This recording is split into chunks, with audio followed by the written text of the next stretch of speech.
Pan of Lykaion was one of the oldest pastoral deities of the Greek world, especially associated with the region of Arcadia, and his cult was believed in Roman tradition to have been brought to Italy by Evander of Arcadia, making him one of the earliest Greek gods connected with the sacred landscape of early Rome.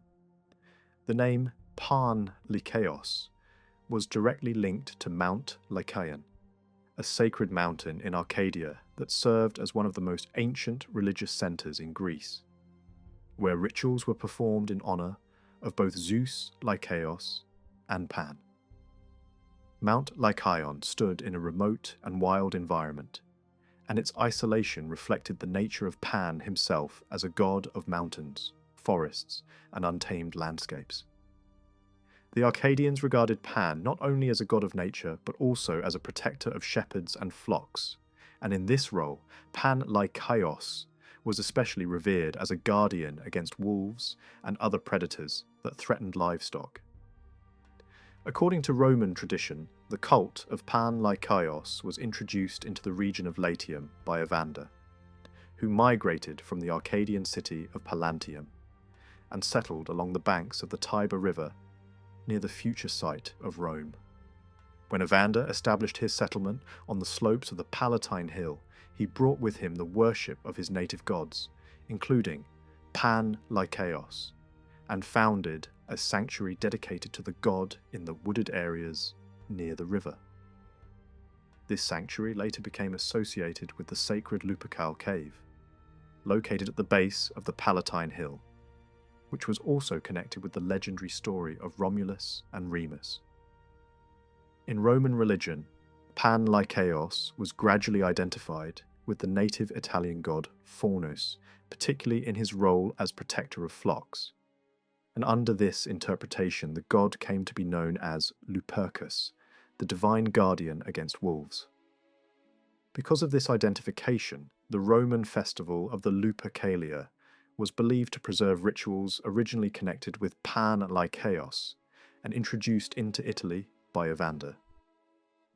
Pan Lykaios was typically depicted as a hybrid, being with the upper body of a bearded man and the legs and hooves of a goat, an appearance that symbolized his connection with the wild forces of nature and the primitive world of shepherds and hunters. He was usually shown carrying a shepherd's flute, known as the syrinx, a musical instrument made from reeds that represented the pastoral life of Arcadian herdsmen.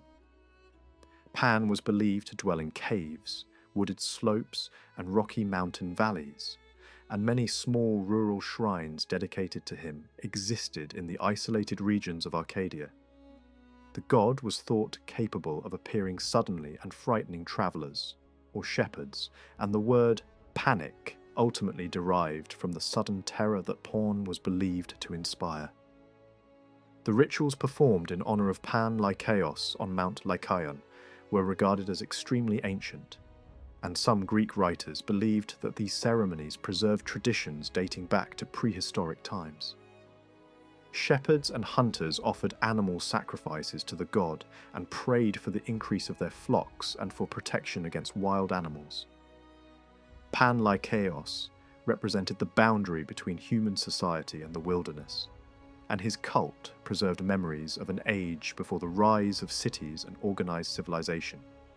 In Roman tradition, Pan Lykaios gained additional importance through his connection with the legend of Romulus and Remus, since the area around the Lupercal at the foot of the Palatine Hill was believed to be sacred both to Pan Lykaios and to the she-wolf that nursed the twin founders of Rome. This association gave Pan Lykaios an indirect but meaningful role in the story of Rome's foundation, because the protection offered by the she-wolf could be understood as part of the divine influence of a god associated with wolves and pastoral life.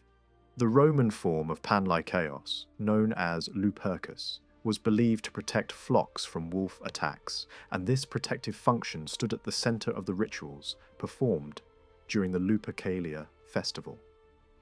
Roman authors often portrayed Pan Lykaios as a symbol of the primitive world that existed before the rise of Roman civilization. Virgil, in the Aeneid, described the simple life of Evander and emphasized the presence of Arcadian gods in Latium, suggesting that sacred groves once dedicated to Pan would later be replaced by the monumental buildings of Imperial Rome. This contrast highlighted the transformation of a pastoral landscape into the capital of a vast empire and presented Pan Lykaios as a witness to Rome's earliest beginnings.